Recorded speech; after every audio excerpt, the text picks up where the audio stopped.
Hello, I'm Dr. Robert E. Braylock, and I serve on the Board of Directors for the Jane Addams Peace Association. It's an honor and privilege to welcome you today to our 2021 Jane Addams Children's Book Award ceremony. We're pleased that you have decided to join us as we celebrate amazing authors and illustrators that are advancing peace, global community, social justice, and equity. Today's ceremony, like many of ceremonies that have taken place over the course of this last year, is taking place virtually, but we're pleased that we are hosting the ceremony virtually at the Mazza Museum at the University of Findlay. I would now like to introduce my colleague, Ben Sapp, who serves as the director of the Mazza Museum at the University of Findlay. Thank you. The University of Findlay's Mazza Museum, the first and largest collection of over 17,000 original works of art from picture books in the world, is honored and humbled to host the Jane Addams Book Award. My name is Benjamin Sapp, director of the Mazza Museum, and would like to welcome you for this special event. The University of Findlay's Mazza Museum strives for an environment in which all individuals are treated with respect and dignity. Each individual has the right to study and work in an atmosphere that promotes equal opportunities and prohibits discriminatory practices of any kind. In 1982, the late Dr. Jerry Mallett, former professor of education at then Findlay College, proposed an idea to build a museum dedicated to the art from picture books. With 4 pieces of art provided through a gift from the late Dr. August and Alida Mazza, the collection began. The Mazza Museum at the University of Findlay, originally housed in the basement of our Schaefer Library, was formally dedicated on January 23, 1983. The museum's history is very short, and with deep respect for the original people of this place, I must acknowledge that the museum is on Shawnee, Miami, and Seneca land, and as such we humbly host today's ceremony from the home of the land of these people. The University of Findlay is launching a research project in order to more fully acknowledge the university's presence on this indigenous land. The Mazza Museum enhances the academic experience for all University of Findlay students as they pursue meaningful lives and productive careers. Findlay students from all majors can experience a unique learning and develop opportunities through touring the museum, volunteering, and participating in its programs. Art students have the opportunity to meet professional artists. Education students develop skills to teaching literacy, and healthcare students learn how books can help families cope with health issues. The Mazza Museum also has provided cultural diverse experiences like the Back of the Bus exhibit, the Underground Railroad exhibit, the Juneteenth exhibit, and also bringing from Japan illustrators to share with audience of all ages. The Mazza Museum celebrates the art of world-class artists and authors who bring books to life, giving them the platform to share the creative process and a permanent home for their preservation and the care of their contributions to their craft. To experience the museum is to develop an understanding of how artists use pictures to illustrate the words and the meaning of a story. Visitors see every aspect of the process from the first sketch to the final original work of art that became part of the book. The museum nourishes and inspires people of all ages and enthusiasm for books and art and how they impact life. By visiting Mazza, children experience the cultural interaction they can appreciate. The picture books the museum highlights can be the child's first step toward the lifelong love of reading and understanding. These beautiful illustrations capture the imaginations of young readers as they learn to recognize the meaning behind the images as well as to read to understand the language. As these awards are given today, please know how excited and honored University of Findlay's Mazza Museum is to be a part of recognizing these wonderful creators and the work that they do to engage children in thinking about peace, social justice, global community, and equality for all people. Thank you. At this time, I would like to introduce Susan Fries, President of the Jane Addams Peace Association. Well, thank you, Ben, and thank you so much to the Mazza Museum for hosting us. And I'm so sorry that we were unable to hear that first part of your presentation. I find myself today just full of appreciation and questions. My appreciation is for creativity and collaboration. The creativity and collaboration of our authors and illustrators and all those who worked with them to bring their powerful work to fruition.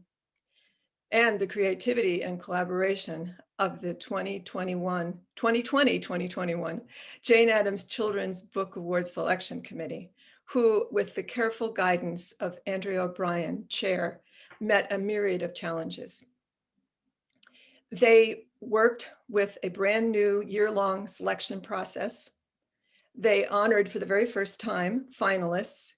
In November, the 26 finalists were announced for the first time, and they met the challenges of the pandemic shutdown and what that meant in the publishing world.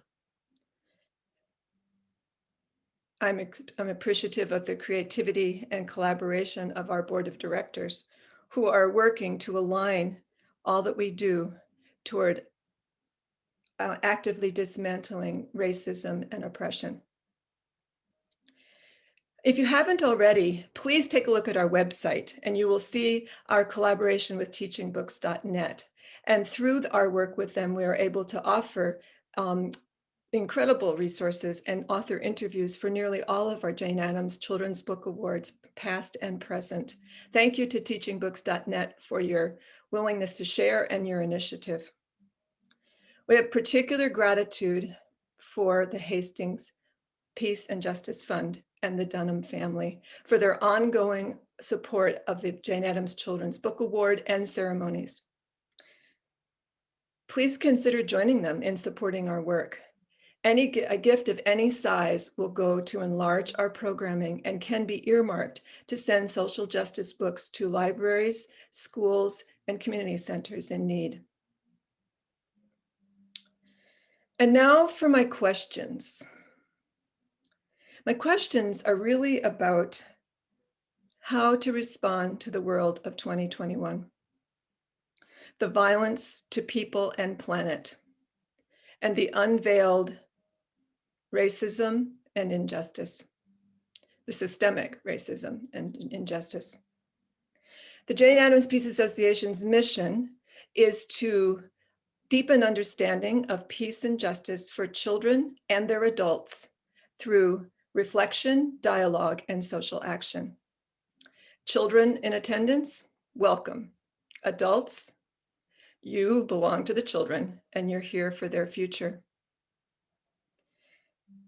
I predict that in witnessing, watching, and listening to our selection committee members and authors and honored authors and illustrators today, we are going to be moved to reflect and reflect deeply. And further, that we're going to want to talk about it. Dialogue, yes. But what about the action piece, the social action? And here's where I have questions for adults and children. What does it mean to be a change maker?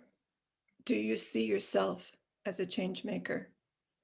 And what about each of these 6 honored books? What action does each of those books stir in you, be it small or be it very large? What action, what social action are you already undertaking? And what is something that you've not done before that you can do? And how can you be creative with this, all of this? And perhaps most importantly, how can you collaborate? Because we must. And now, let's participate in the 2021 Jane Addams Children's Book Award ceremony. We'll begin with Jane Addams herself, and I think you'll see that our questions are alive, were alive in her life 100 years ago. And then we'll proceed with presentations from the selection committee and acceptances and remarks from each of our authors and illustrators. After the ceremony, the formal part, we'll reconvene for a conversation among our honored authors and illustrators and on the topic of social action. Thank you.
Hello, I'm Dr. Kidora, and I'm pleased to introduce the title, Black is a Rainbow Color. Written by Angela Joy, illustrated by Equa Holmes, and published by Roaring Brook Press in 2020. This picture book features a young African-American girl sitting on her front stoop, pondering the many colors of a rainbow. Yet her color is black, and that color is not in a rainbow. However, she thinks of many beautiful things that are black, promptly drawing them with crayons, all in vivid colors outlined in black. Black as a crayon tangled in a box. Black as a feather on white winter snow. Black as the dirt where sunflowers grow. My color is black. This narrative poem reads like a song that resounds with familiar symbols and motifs, as an anthem to black-eyed peas, cooking skillets for fry bread, braids, molasses, and magnolia trees. It is for art, for music, for birds in cages that continually sing. The child speaks, celebrating the beauty of black. Black is family, black is community, black is culture, it is love, it is memory. The memory of Thurgood Marshall, Langston Hughes, Maya Angelou, Emmett Till, Dr. Martin Luther King Jr., Mahalia Jackson, and more. It is also a story of the Great Migration, the Montgomery bus boycott, the Civil Rights Movement, and Dr. Martin's dream. A song that crescendos as it is sung into a huge family tree that wraps the past with the present in its strong, quiet, black limbs. But it is impossible to talk about the lyrical text without simultaneously noting the aesthetic harmony provided in Equa Holmes' art. Her illustrations are rendered in mixed media with meticulous attention to detail. Even the sidewalks, under walking feet, are comprised of civil rights era newspaper clippings. And the road map filling Thurgood Marshall's double-page spread is covered in squiggly, complementary colored lines, while diagonal trains and tracks speak of his travels as an attorney for the NAACP. My personal favorite illustration is a double-page spread in which black is for stones, bearing witness to prayer. And those stones augment vibrantly hued stained glass window images of the four godmothers of the civil rights movement. Windows like those that portray saints, the faithful, a strong cloud of witnesses. Mamie Till Mobley, Ella Baker, Marion Wright Edelman, and Fannie Lou Hammer. The finale of the story, poem, song is set in the present, featuring the Black Lives Matter marchers and everyday people and family before concluding when the little girl explains. So you see, there is no black and rainbows, no black and green or blue, but in my box of crayons, black is a rainbow too. Angela and Equa contextualize the protagonist's story in an encore of back matter, providing crucial information helpful for adults who will share this with children. Black is a Rainbow Color meets all Jane Addams Children's Book Award criteria and does so with literary and aesthetic excellence.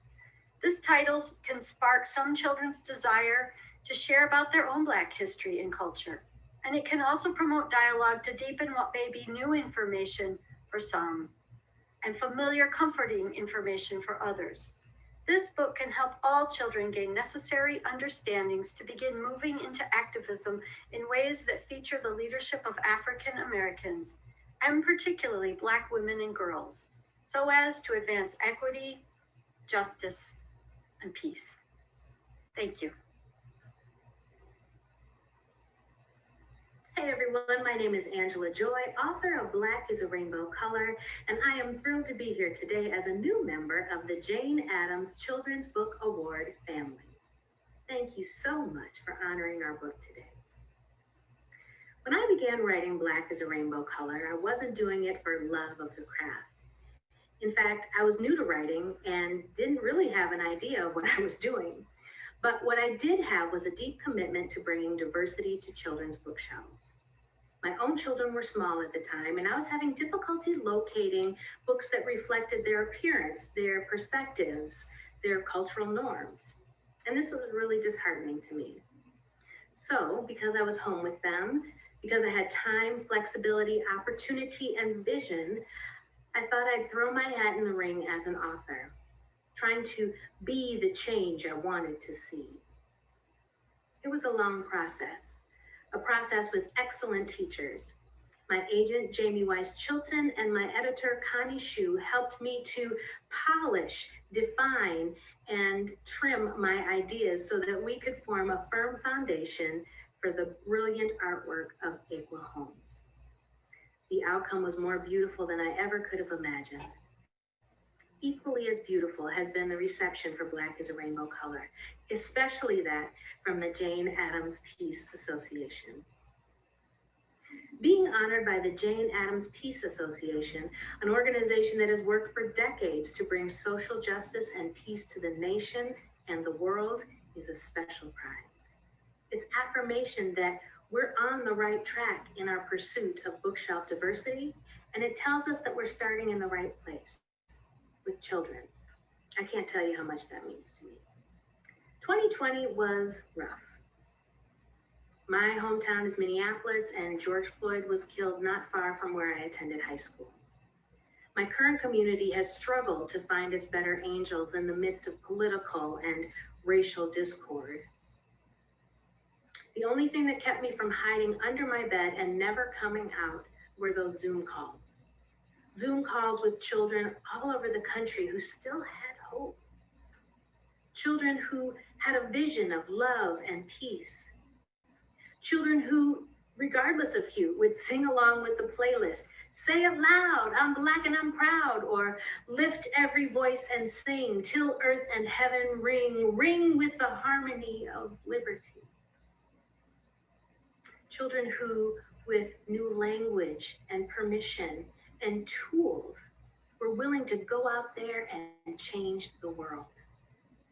The Jane Addams Peace Association gives children those tools. And for that reason, I am so proud to be part of their arsenal, an arsenal of peace. So, many congratulations to the outstanding class of 2021 Book Award winners, nominees, and honorees. As I say to my students, shine your shade, for at the end of the storm, when the sun comes peeking through, the rainbow is you. Thank you. Hello, everyone. Good afternoon. My name is Aqua Holmes, and I'm speaking to you from my hometown of Roxbury, Massachusetts. I'm happy to be here with you today to celebrate the Jane Addams Peace Award for books that help young readers reflect on and question our world. I'm also very excited to accept an honor for my role as illustrator for Black is a Rainbow Color by Angela Joy. I was surprised to find out that the Jane Addams Peace Award has been around doing this important work since 1953, before I was born. When I first read the manuscript for Black is a Rainbow Color, I could imagine all of the wonderfully rich conversations that would come out of reading it, together as a family, in the classroom, and even independently. What does it mean to look for your color, your culture in the world, and not find it anywhere? Black is a color that makes other colors shine. We find this evident in the coloring book, a mainstay of early childhood and part of my inspiration for the illustrations. As you can see, in coloring books, children are offered Black outlined illustrations and then given the chance and the choice about how they will color their world. Will the hat be red or blue? Will the bird be yellow or purple? What color will the characters be? During my childhood, there was no such thing as a box of crayons celebrating diversity. Sometimes you made your color from overlapping 2 or even 3. The flesh tone crayon was an unfortunate tool of white supremacy hidden in the coveted 64 crayon box with built-in sharpener. Along with the flesh-colored Band-Aid, we accepted it as children, not really understanding all that it meant.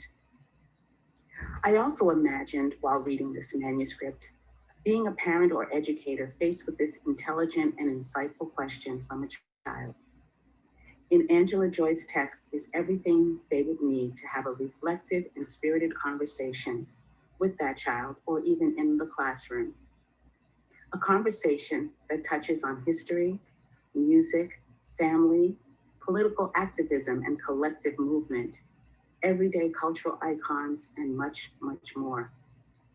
Here are some early sketches of my work, and you can see that the power of the Black line is already evident. It was such a joy to celebrate icons like Billie Holiday, Nina Simone, Thurgood Marshall, and Fannie Lou Hamer, as well as the Black Lives Matter movement and the Civil Rights movement. Right now, I'm thrilled to be part of this generation's book publishing industry, pushing boundaries, challenging norms, breaking rules, building new literary and illustrated worlds for all children to explore and see themselves. Thank you to the Jane Addams Award Committee for recognizing Black as a Rainbow Color as worthy of honor. There are so many who made this book what it is.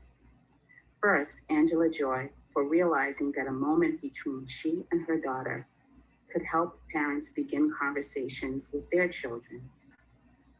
To the publisher, for inviting me to be a part of this rainbow. And an extra special thanks to them for having patience as I healed from breaking my right dominant arm in the middle of this project.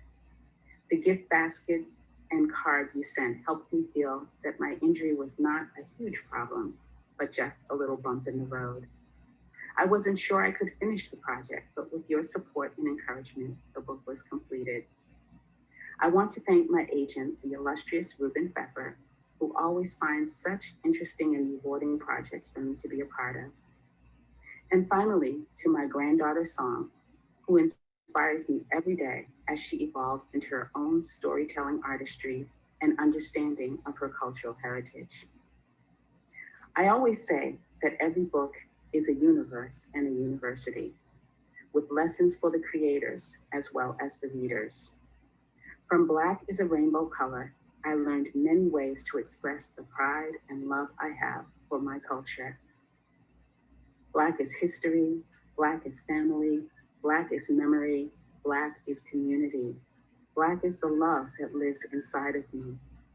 Weaving, wrapping, lifting, laughing, hoping, grasping, quiet, strong. My color is Black. Thank you so much.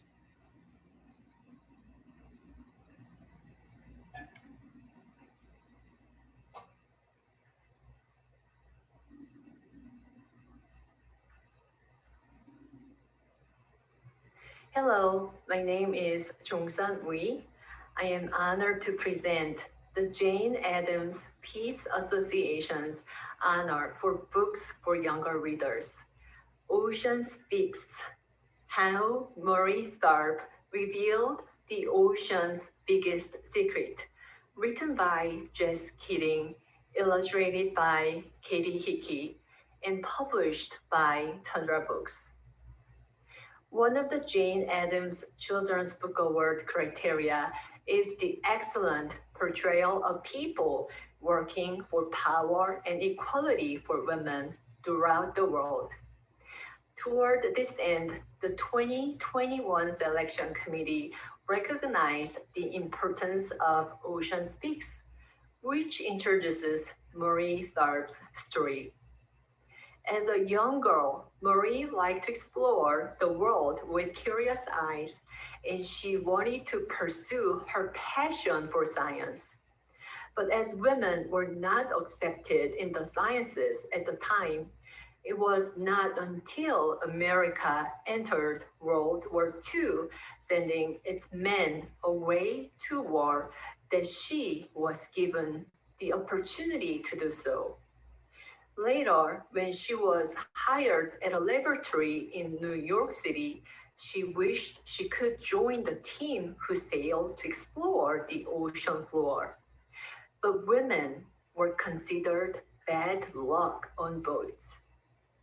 Marie had to stay in the lab where she spent numerous hours analyzing the data that her male colleagues sent, mapping point after point inside her small office. As Marie put in endless hours of hard work, her map grew bigger and bigger and bigger. As a result, she discovered the deep valleys and mountains of the mid-Atlantic Ocean ridge. But her findings were negated by her colleague and her significant contributions to the field, which led to the understanding of continental drift and plate tectonics were not recognized by other scientists. Now, we know that it was Marie Tharp who discovered what the Atlantic Ocean floor looks like. This concise and child reader-friendly narrative with Katie Hickey's ocean color scheme illustrations, many of which are set on a grid-ruled background reminiscent of cartography paper, introduced Marie's work as an oceanographic cartographer during a time when female scientists were unwelcome and unappreciated. In the small office filled with boxes, Marie is working on the map at her desk with her back hunched and eyes glued to the map. Marie's male colleague is watching her work with a face full of doubts and distrust. The secret of the ocean floor that Marie discovered is illustrated across a 3-page spread in the middle of the book that waits to surprise readers as they unfold it with their hands, and which reminds us of the enormous size of Marie's map. This wonderfully executed picture book brings Marie Tharp's story alive for young readers. Jess Keating's words encourage children to see that gender is not an obstacle to becoming great scientists. It helps them to realize what a hard-working scientist Marie Tharp was, and to imagine that they too can become someone like her, the woman who showed the world the biggest secret of the Atlantic Ocean. Thank you. Hello, everyone. It is so wonderful to make this video for you today as a huge thank you for this incredible honor.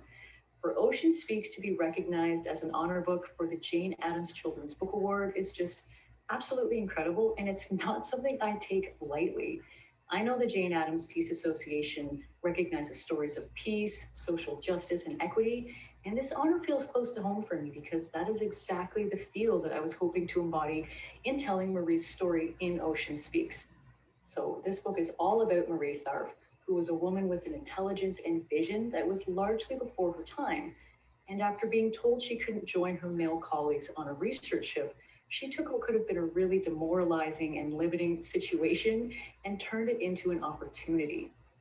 This book began a lot like Marie's journey. It didn't look like much. It was just a mess of Post-it notes and index cards and loads of research in various notebooks.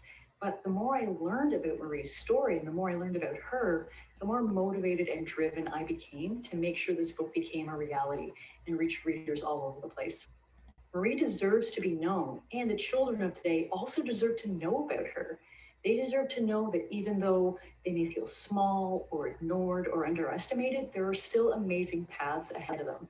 They deserve to know that they can change the world no matter where they're from exactly where they are. So again, thank you so much to the Jane Addams Peace Association for this incredible honor.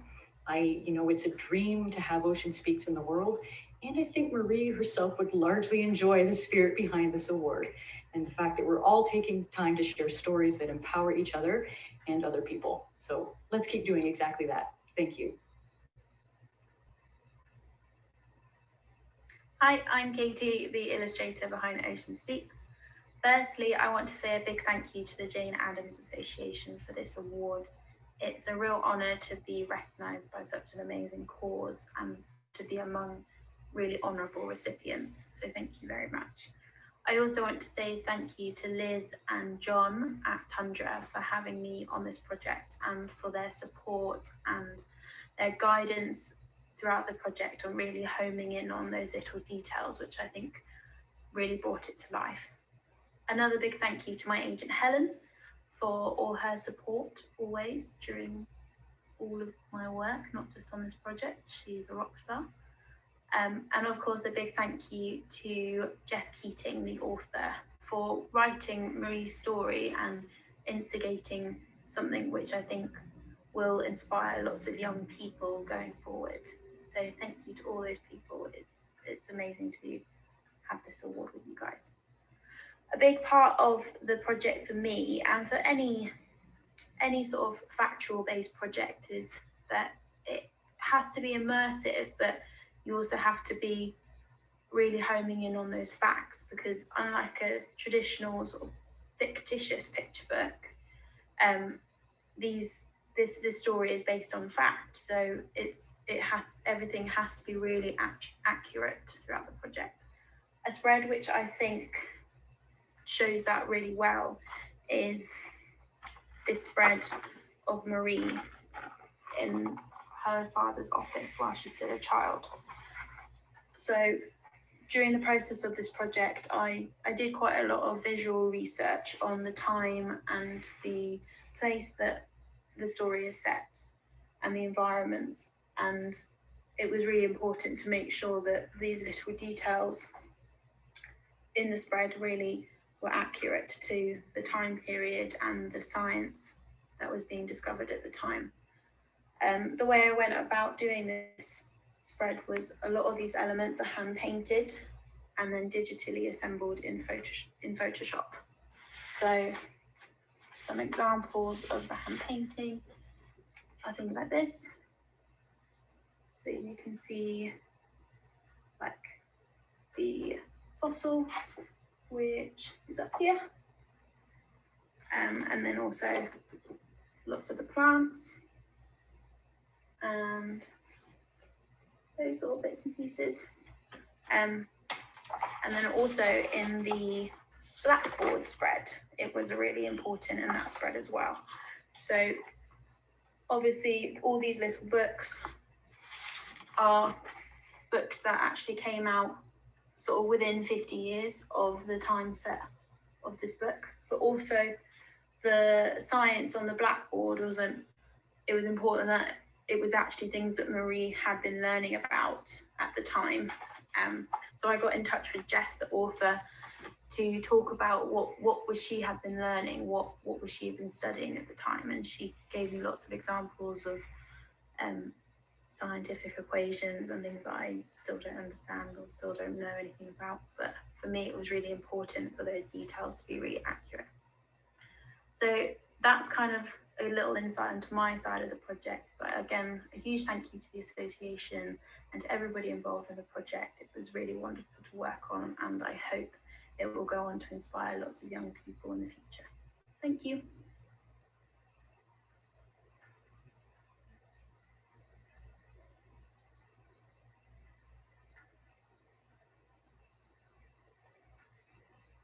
Greetings, my name is Jackie Marshall Arnold, and I am honored to be here presenting Finish the Fight, the brave and revolutionary women who fought for the right to vote, written by Veronica Chambers and her co-authors, Jennifer Schuessler, Amy Padnina, Jennifer Harlan, Sandra Garcia, and Vivian Wang, and published by Versify, an imprint of Houghton Mifflin Harcourt.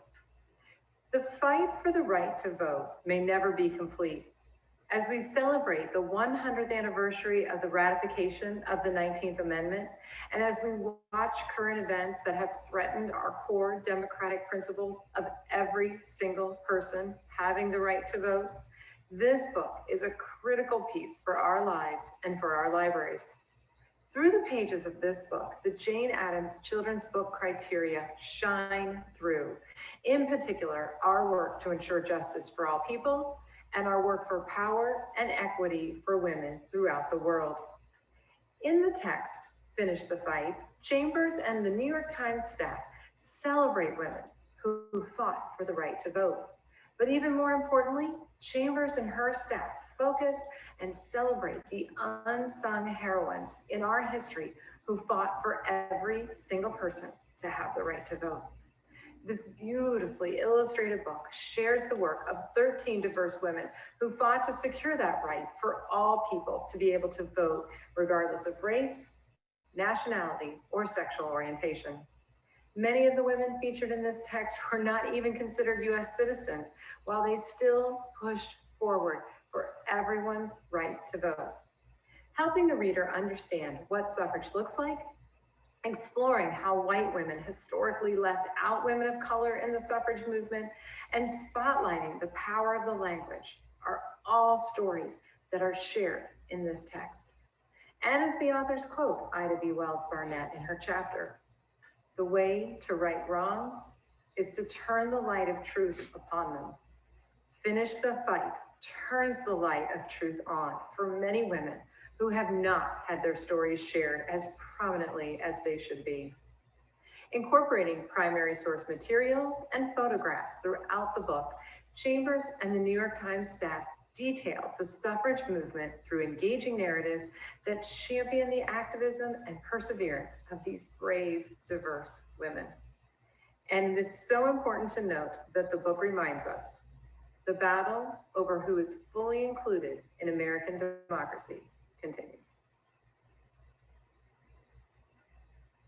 I'm Jenny Schuessler. I'm Amy Pagnani. Sandra Garcia. I'm Vivian Wang. I'm Jennifer Hartland.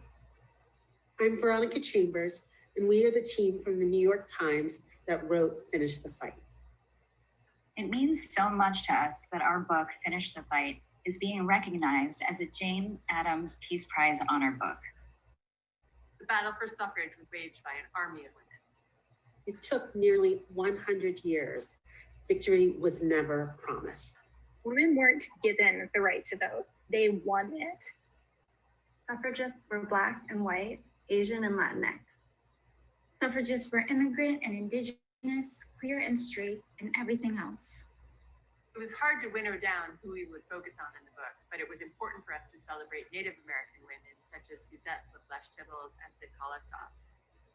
We were especially proud to write about women who used the power of journalism to further the cause. Women like Josephine St. Pierre Ruffin, Jovita Idar, and Ida B. Wells Barnett.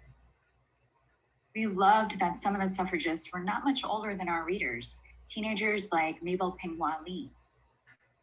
We'd like to thank our editors on the book, Kwame Alexander, Margaret Ramo, and Erica Turner.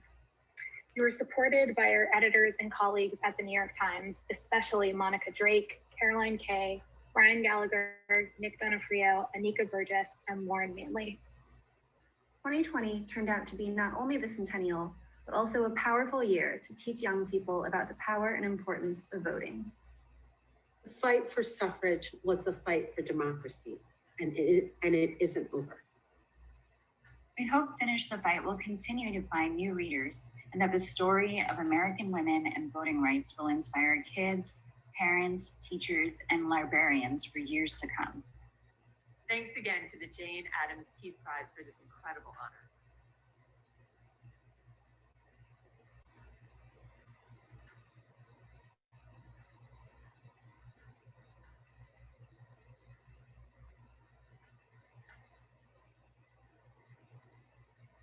Hi, hola.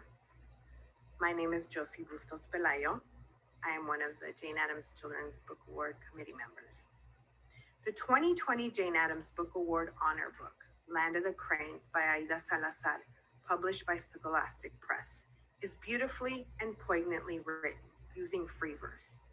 9-year-old Betita fled her native Mexico with her parents due to cartel violence against their family. She recounts her father's stories by describing her familia as a family of cranes that flew north to Los Angeles, Aztlán, the promised land. While working and waiting for their immigration court date, they live in fear of being deported by ICE. Betita goes through heart-wrenching separations, beginning with the deportation of her father, Soon after, Betita and her mother are taken to a detention center at the border. Day after day, harsh experiences are described by Betita about what is happening to her, her mother, and other asylum seekers who came escaping danger. They suffer hunger, cold, insults from the guards, while also finding allyship among other detainees in their fight to be free. Encuentra la dulzura en tu lucha. Find the sweetness in your struggle. These are the words that Betita hears in her papi's voice. What is remarkable about this story is how we see the transformation that Betita goes through. In the beginning, she is a fearful little girl who misses her dad and mostly hides under her mother's wings. While looking for the sweetness in her struggle, she discovers a way to fight from within the freezing walls of the detention center. One part of our criteria calls for dialogue about how people can work with compassion, empathy, and activism to advance Jane Addams' belief that achieving true peace means more than ending war. It means ensuring justice for all people. Betita learns this during her stay in the Hielera. Her mother reaches out to everyone by teaching and comforting children and the solitas, unaccompanied minors. These actions teach Betita and the reader that we must have compassion for those who are suffering. She begins to sprout her wings and find her voice after observing her mother's actions and the actions and words of a dreamer, Maricel, who also gets detained. She learns from Maricel about peaceful protest and about standing up for yourself, even in a place so cold and dark. Although Betita and her family are fictional characters, their stories in Land of the Cranes reflect the stories of many people trapped in our current immigration crisis. In recognition of the excellent writing and the lasting impact of its important themes, the Jane Addams Children's Book Award Committee is pleased to present the Jane Addams Children's Book Award honor in the Books for Older Children category to Land of the Cranes by Aida Salazar. Thank you.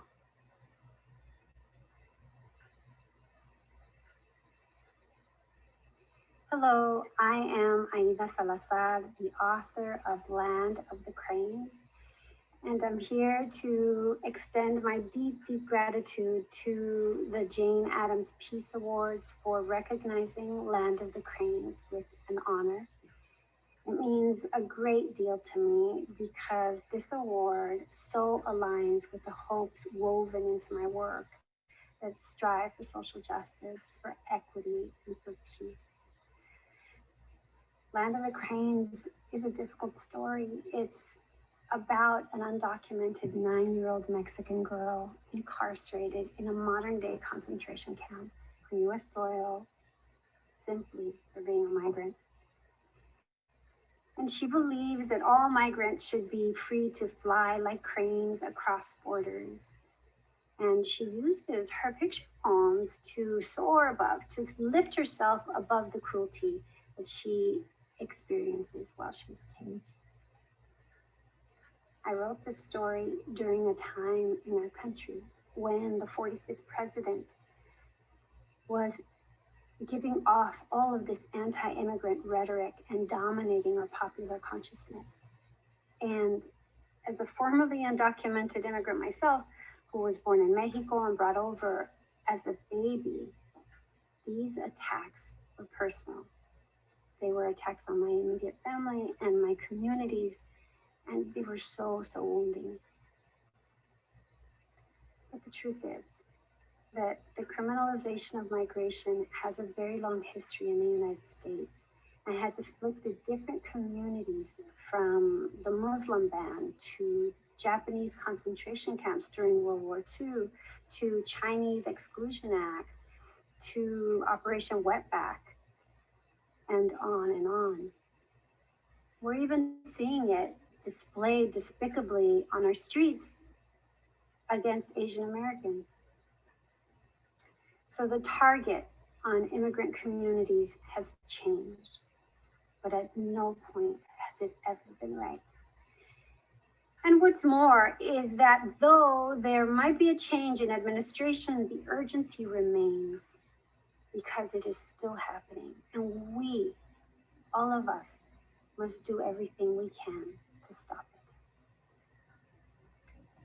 As an arts activist, my writing has been the avenue through which I reject injustice. I believe writing revolutionary, transformative, inspirational books for children is one of the most important things that we could be doing during this time. I intended for Land of the Cranes to not only give readers a mirror for those who see themselves reflected in these pages, but also a window into the humanity the real children are experiencing in the US, but also to give readers a roadmap, the agency to take action. So through Betita's story and the use of her voice and her art to make a change, I hope readers are inspired to raise their own voices and shut down the forces that seek to render people a target of hate and cruelty, or any less valuable and worthy of compassion and love.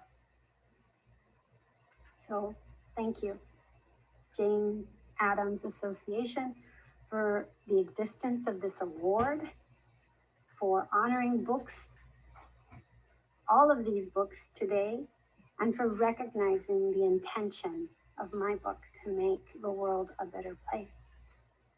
I'm so grateful and so moved. Thank you. Muchas gracias.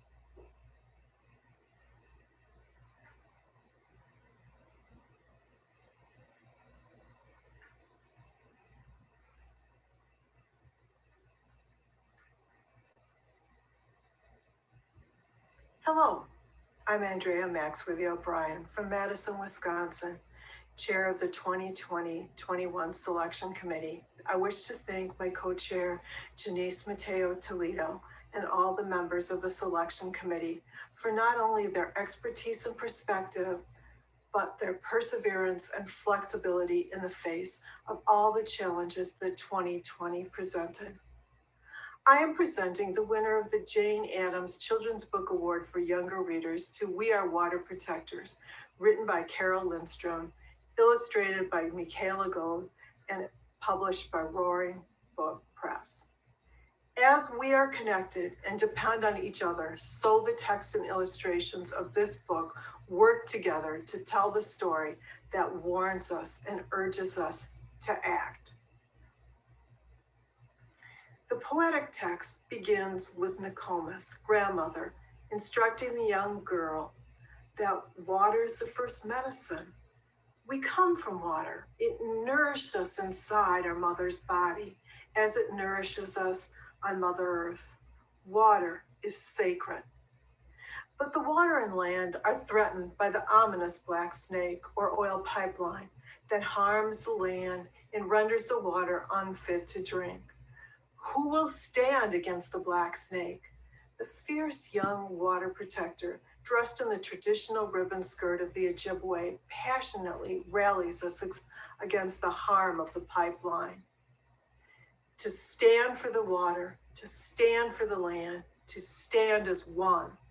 This powerful call to environmental activism was inspired by the Native American protest at Standing Rock against the Dakota Access Pipeline. The vivid, semi-translucent palette of illustrator Michaela Gold celebrates the flowing beauty of the sky, water, and earth, intensifying the power of the text while honoring the indigenous culture and community through attention to details like the woodland repeating floral patterns of the Anishinaabe.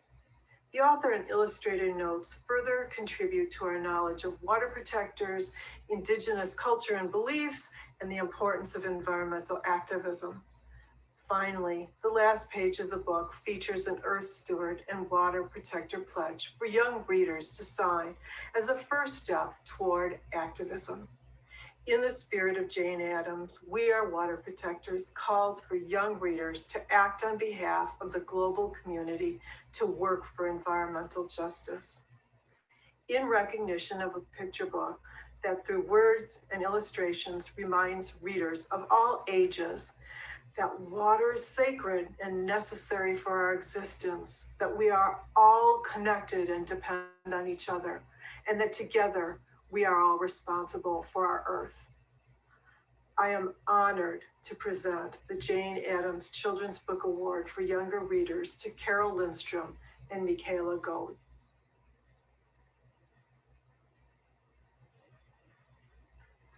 I would like to say Apajigo Miigwech. Thank you so much to Andrea Maxworthy O'Brien, Janice Mateo Toledo, and all the members of the selection committee for this humbling award. The Jane Addams Peace Prize means so much to me because it honors children's literature that works towards dismantling injustices, towards a more peaceful world. It is such an honor to receive this distinguished and important award that recognizes our book and the message that water is sacred and that we are all connected to each other and to Mother Earth. I am especially grateful this award allows for further recognition of Native peoples and what we are fighting to protect for all of us. And now I want to show you the journey of We Are Water Protectors and how it went from becoming, just notes and scraps and bits of paper to an actual book. And so, first thing was, of course, the idea when I heard about, Standing Rock and really Indigenous peoples fight around really the world to protect the water and the land. I just felt, I knew I needed to do something, but I didn't know what it was. That's kind of when after reading so much, I knew that I had been, written children's books. So, and I have a previous picture book written. So I thought, well, maybe I could write a picture book or a children's book that could talk about these issues. So that's kind of where the inspiration came from. So then this is all my notes and scribbles, and I like to write with my hand. I always love to start in all my thinking with a pen. And really that's how I think best is when I'm writing, because just so many thoughts come into me. It just seems they flow from my brain through my pen, really like a vein. And it comes out on the page. So I like to just think and write and scribble, and so you'll see, just a lot of different notes and any kind of paper, a lot of little Post-it notes, just any type of paper I can find. I write notes on.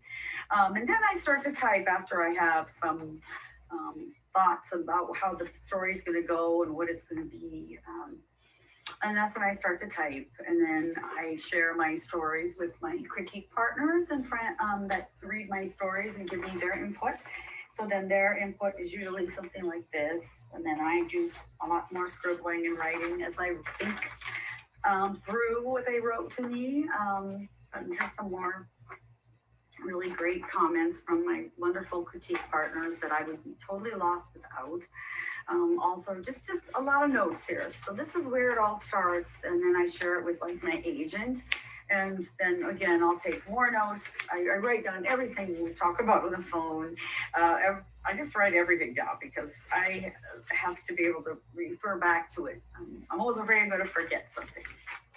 So this is how my story begins, and then like I said, it goes on to typing, and then I drafts and the mini revisions that I make to it, and then it finally becomes something that we can send out to editors. Mm-hmm. And then, so that's what happened. We sent it out, of course, and then it was found Roaring Book Press, and then we found the amazing Michaela Goad and worked together, and I worked together really well, closely. I should say she's a dear friend of mine on the book, getting the, just the cultural details correct. And so that they were, appropriate for, since I'm Ojibwe and Michaela's Tlingit, we just wanted to be sure that, you know, she was very diligent about making sure that she got the cultural details as correct in the story. So after that, and her illustrations were done, and then the book, the next thing I saw after, you know, her some sketches as we went is the what they call FNGs, which are when they're folded and gusseted. So that's when you get to see the cover, which is exciting. And then in this case, there were two covers they shared with me. This one, which was what they call spot gloss, where just bits of the parts were gloss, not the entire cover. So it's just little pieces, maybe the water and so forth, that had a glossy finish. And then the other cover is on the wall. I don't know if you can see it too well there, but, and then here are the folded and gusseted pages. So then I got a chance to take a look at it here to see how it really will look with the illustrations and the text together. And then, you know, if there were any changes to be made, that's when those were made. You know, maybe adding more details and or anything to the back that, or just to get it all done and right. And then after that, I received the ARC, which is the advanced reader copy. And that's when you see it, you know, it starts to look like a book. It's soft copy, but everything kind of is, you know, together, and you see page turns, and, you know, it feels like it's becoming more real. And then, of course, the next bit is when it becomes the actual book itself, and it has the hard back and so forth. So that was the journey of the book. I hope that was helpful. And again, I just want to say, Chain Make-Witch, and thank you so much again for this very, very humbling award. It means so very much to me. So thank you.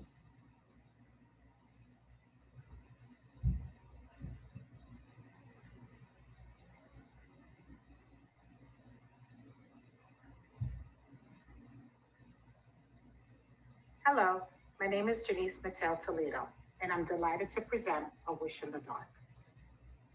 A Wish in the Dark, written by Christina Soontornvad and published by Candlewick Press, is the winner of the Jane Addams Children's Book Award in the category for older children. A Wish in the Dark takes place in a Thai-inspired fantasy world where we meet Pang, a young boy who is the son of a female inmate born in Namwan prison. The law requires that Pang remain there until he is 13 years old, and once released, will continue to be marked for life by a tattoo on his wrist. When Pang sees the opportunity to escape, he takes the chance, but lives in fear of being discovered. Nak, the daughter of the prison warden and a fierce firefighter, wishes to be the perfect daughter. She believes that if she captures the escaped prisoner, she will vindicate her father and win the approval of her parents. One day, she speaks to her father about the importance of following laws. Nak states, "If you work hard and follow the law, good things happen to you. The law is the light, and the light shines on the worthy." Her father tilted his head at her. "Where did you hear that?" "School," said Nak. "We're learning the governor's proverbs." "Ah, of course," he said dully. "I'd forgotten that one." Nak didn't see how. The same proverb hung on the wall at the prison where he worked. But this was before she was old enough to learn that her father actually spent as little time in the prison as possible. He cleared his throat and cleaned his glasses. "Sometimes things aren't as simple as they teach you in school." "What do you mean?"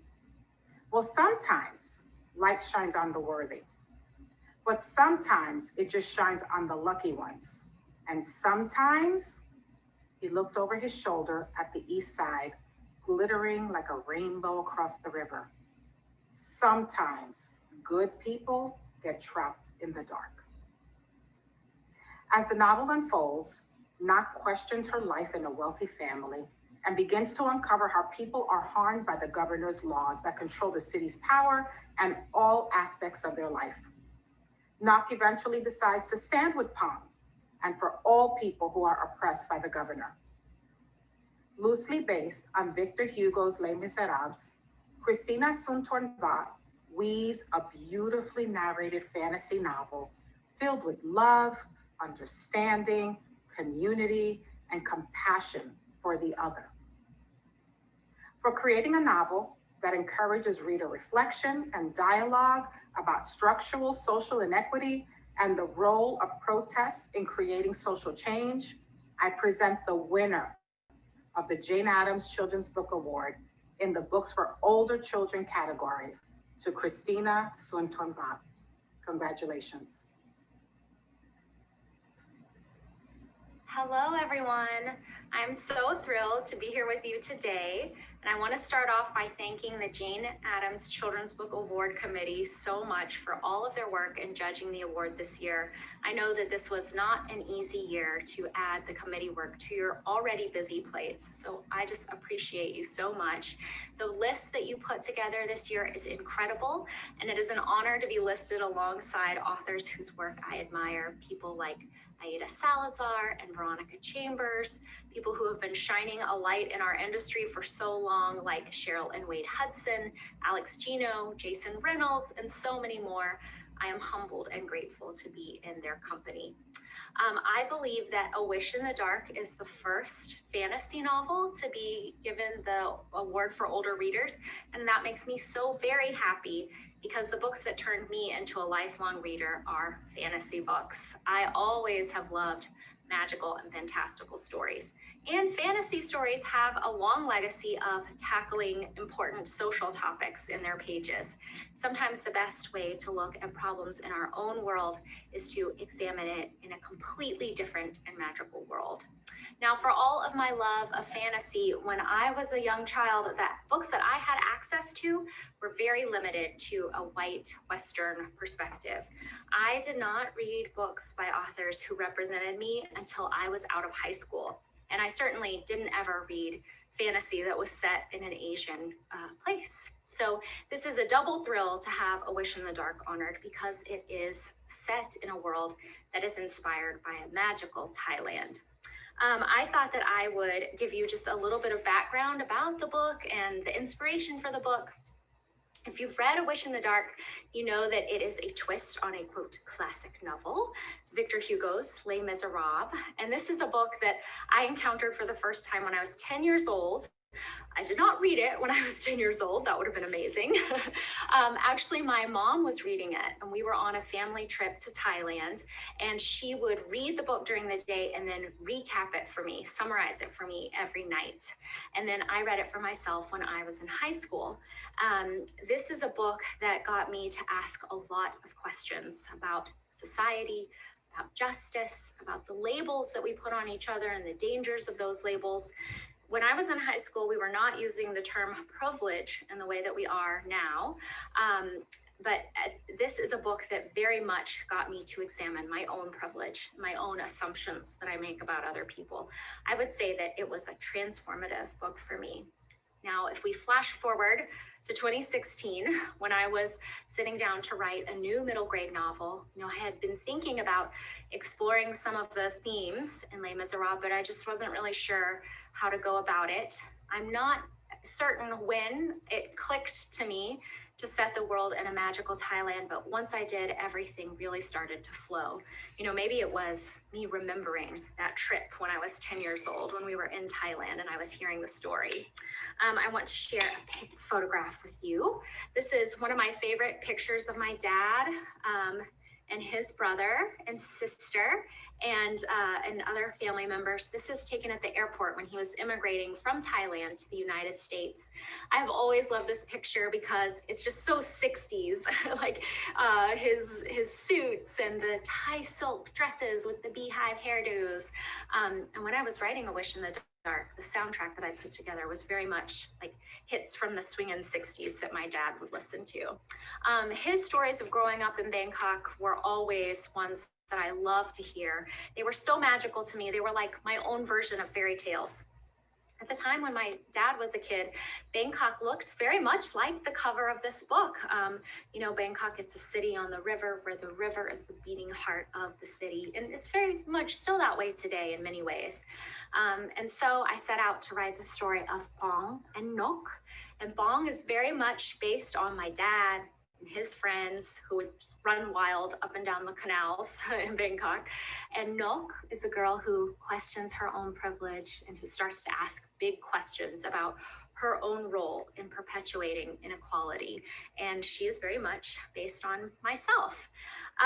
People often ask me, what do you hope young readers take away from your book?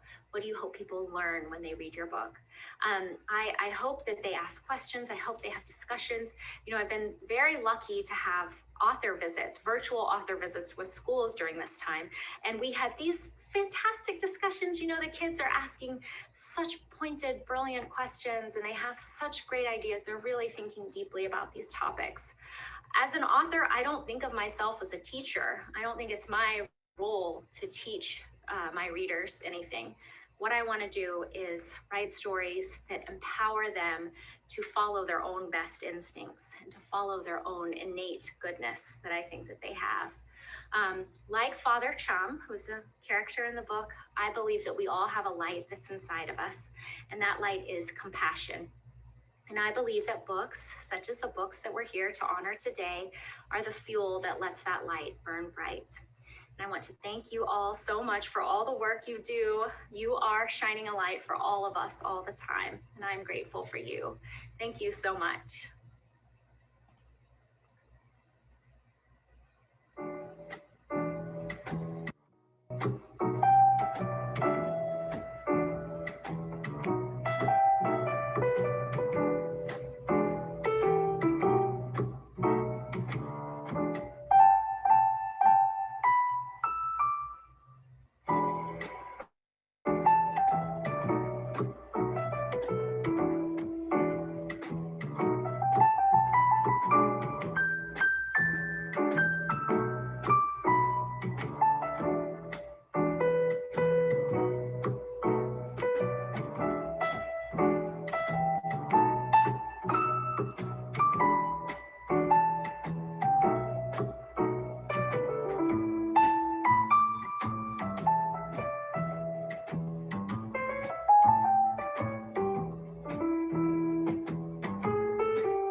Welcome back together live.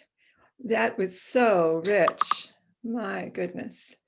Welcome to all who are with us. I hope you might want to change your screen so you can see all the participants, like me, for instance.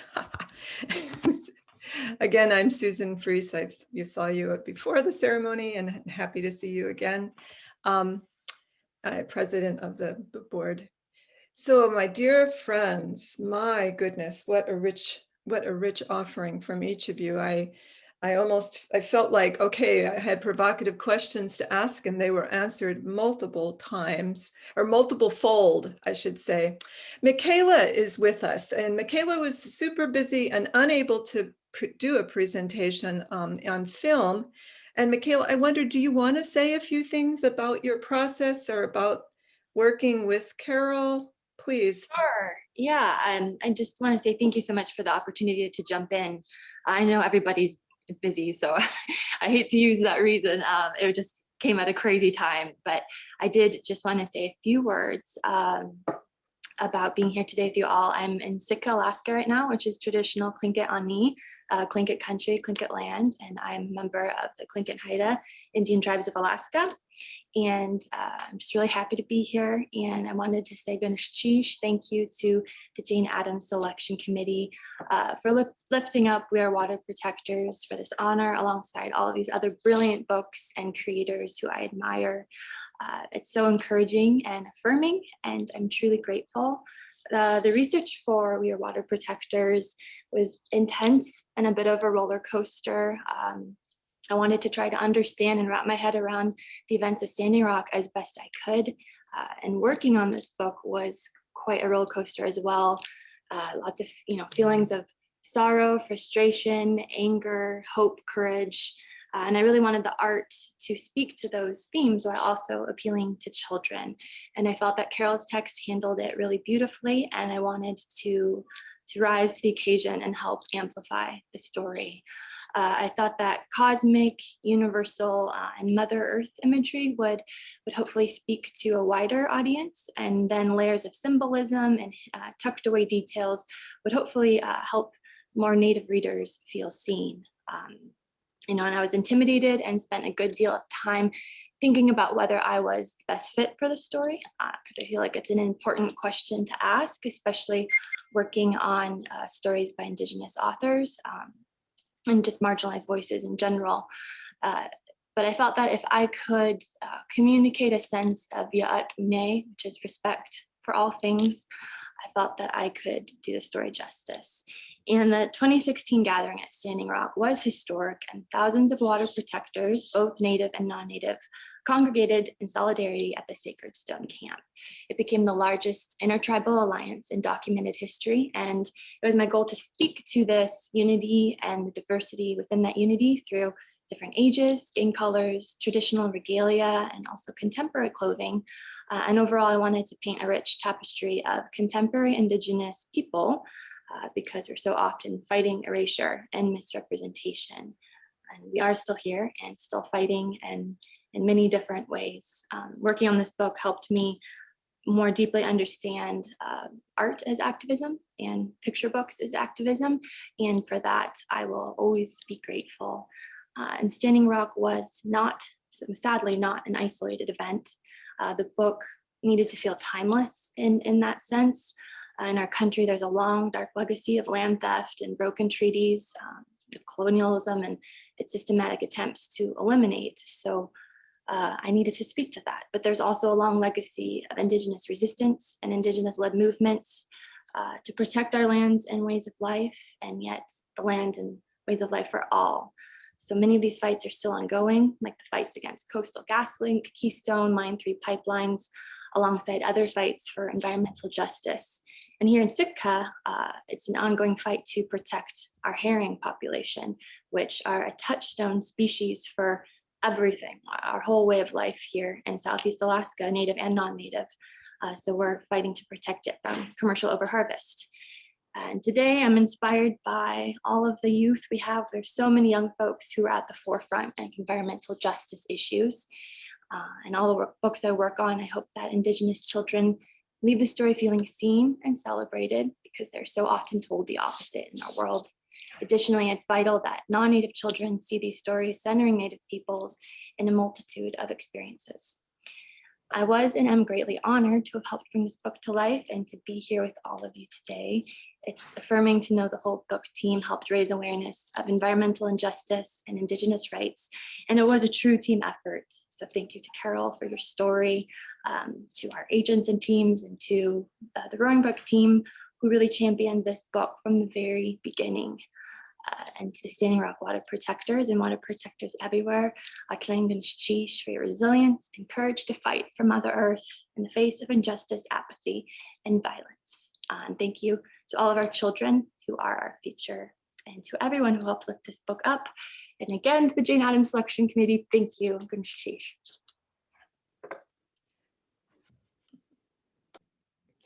Thank you, Michaela. Well, where do we start with our conversation? I certainly spoke earlier about creativity and collaboration, and there's been nothing but evidence of that. I said, pondering the violence that we see today and the unveiling of, I don't want to use root system because that's too positive of a term, the systemic intertwined injustice that is historic and completely present. Ms. Michaela, you talked about, as you delved into the project, your sadness and your what you had to work with. And I want to bring that into our conversation while at the same time recognizing the term artist activists. I see that across the board here. And your all of you writing books and creating things that empower, a mirror for empowering, a open heart for a window, and as someone said, I think Aida, a roadmap for action. Given this as a general topic, and more so given what you've heard each other say today, what comes to mind? What is up for you today in all of we have shared and the world we are in? And go ahead, anyone who wants to start, just unmute yourself. Or you can, and then you can, if you want, we can also raise just a physical hand.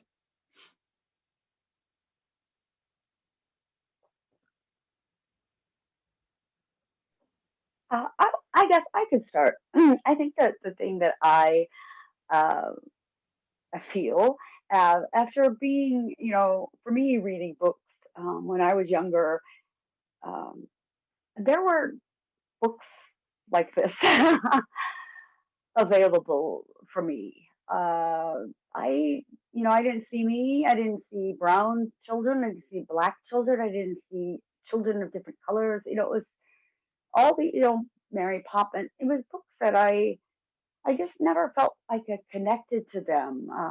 For me, like I'd say, Little House on the Prairie was always a very a book I struggled with because I loved those books because they were like, a family together, and it was such a positive thing. But yet at the same time, I was considered a savage and a wild Indian, and so I didn't understand how that could be. So I can never find myself in these stories. So seeing the books that we have here today that are honored, it's so amazing, and it gives me hope. Just so much hope for the future that we are making changes. I already see it, and when I talk with children and I hear what they say, and I hear what they're always asking, what could I do? What can I do? They know, they're so smart. They know what is going on. It's the adults that keep getting in the way, So this just gives me hope, and that we are affecting the world, and I'm just grateful to be here with you all, and I just love you, and I love what you do, and I'm honored to share this with you. To add to that, I've kind of come to a recent realization that I find it kind of strange that a lot of children's books are kind of setting this expectation that children can only really identify with fantasy, or they can only really identify or enjoy cute, nice, happy things. And I struggle to understand how anyone expects the world to progress or change in any way if we're kind of delaying that change or that understanding until they're 20, 21. an adult. So I think it's really good that books like ours are starting to become more commonplace, and like children of all cultural identities are starting to see themselves in books, because how on earth do you expect things to change or progress when it's delayed until they're an adult and quite often already instilled with old ideas and old customs. So yeah, I think that's why books like the ones that we've all created should be kind of taking over from the magic fairylands and toadstools and all that rubbish. I heard a great quote the other day. Our children are living nonfiction lives. And I thought that summed things up so beautifully. Like, we're in the past, as you say, Katie, presenting these fantasies with, leprechauns and all that. Not that there isn't a place for that, but our kids are dealing with homelessness, they're dealing with isolation, they're dealing with oppression and all of these things. And won't it be great for them to open these books and say, okay, I'm not the only one struggling.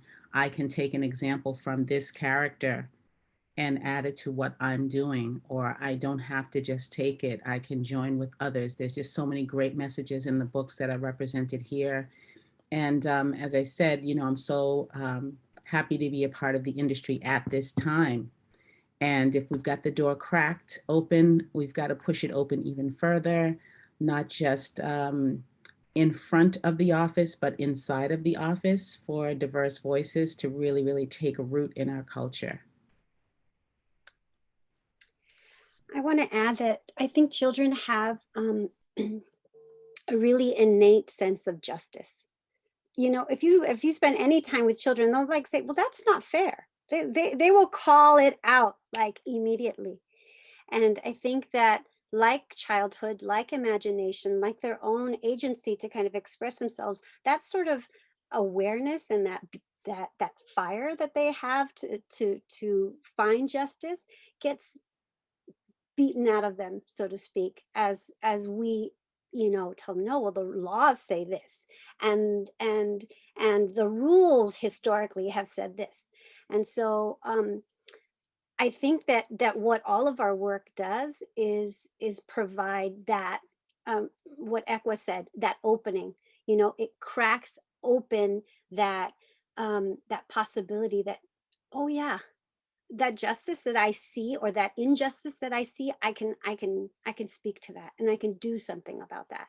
And it kind of allows them to be true to themselves. And I hope, that that's what we as adults can continue to nurture for children. I can jump in as well. Picking up on what you said, Ada, as well as, Katie, pretty much everybody here, we're all saying the same thing.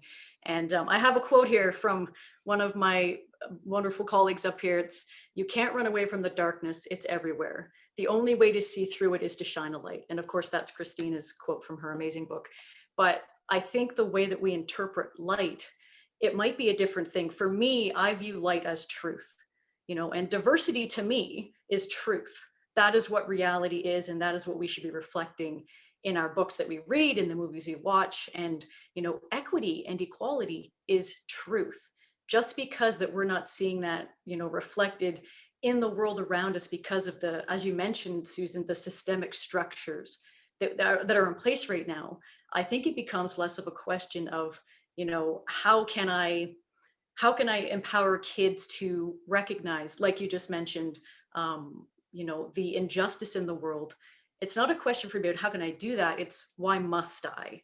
Because to me, and I'm pretty sure everybody else here feels that way, it's not really a choice anymore, because once you see the light, whatever your version of that is, once you see that truth, it becomes something that is so rooted into what makes us as people, but also as creatives, that it becomes impossible to not try to share that. Because I do believe that, what we're really trying to do here with all of these books, it's not just to inspire and to empower. We want to tell an amazing story. We want to tell their truth, whether that's in fiction or nonfiction. Both of those are avenues to tell truth. right? But I think what we're really trying to do is raise innovators and leaders who feel confident to then take these stories and turn them into some form of action that resonates with them.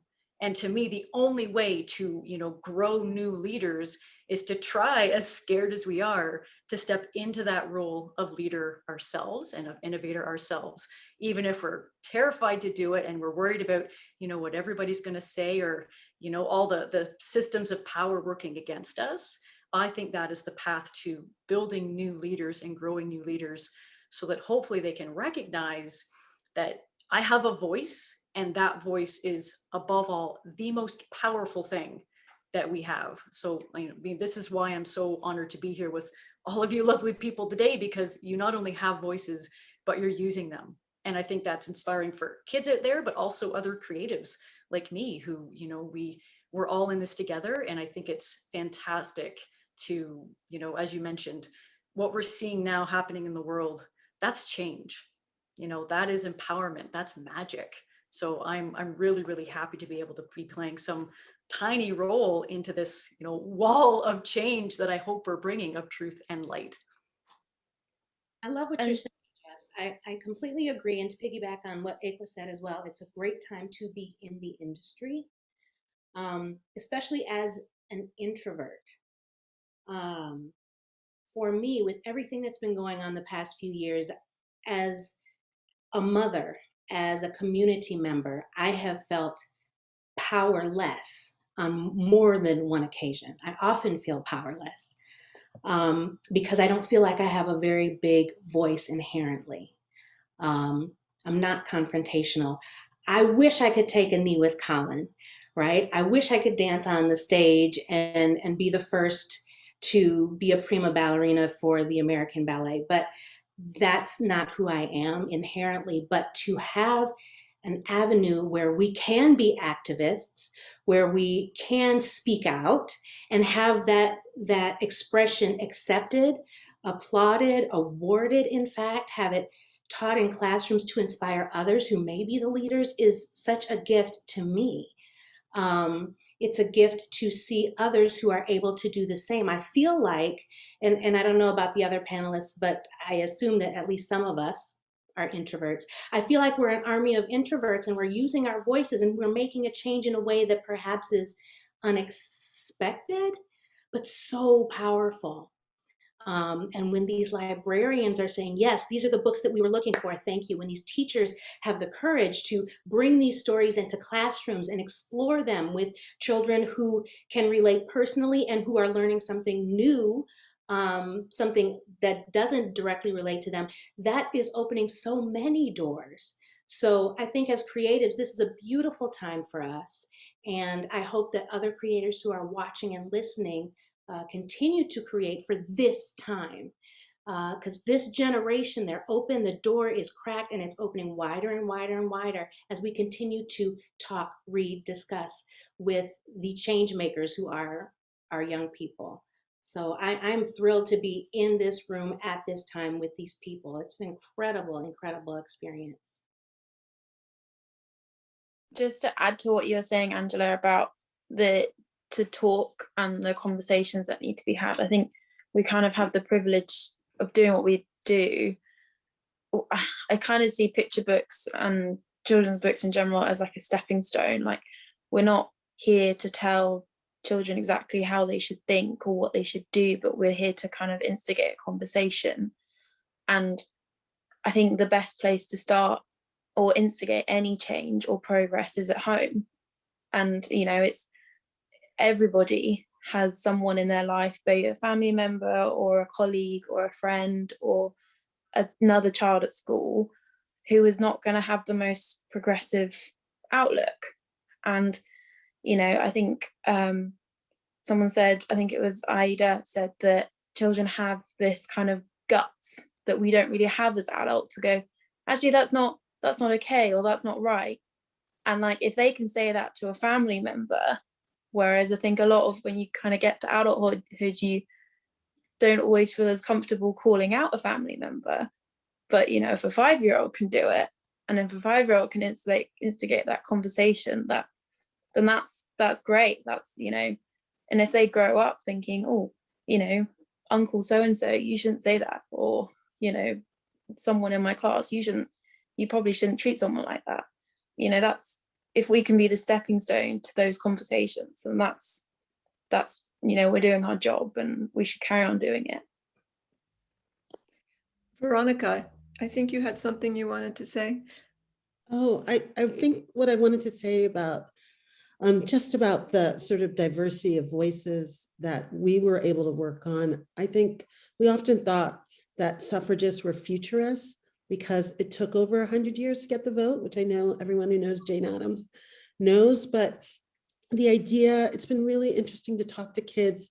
And what I love to convey to them is that they are forced to compete all the time in testing and athletics and everything. But this was really about a movement about women who just did the right thing and did the right thing because it was the right thing for humanity, not necessarily for them. That Mabel Pingwa Lee did not, at 16, she took on suffrage, knowing that the Chinese Exclusion Act meant that she wasn't going to be able to vote. And I think that sense that it's not for the gram and it's not for the likes and it's not for the award and it's not for the application, but just the sense that to be with other people when you're moving forward, that forward is a pace, and that if you're part of that pace, then you're growing and you're part of an adventure.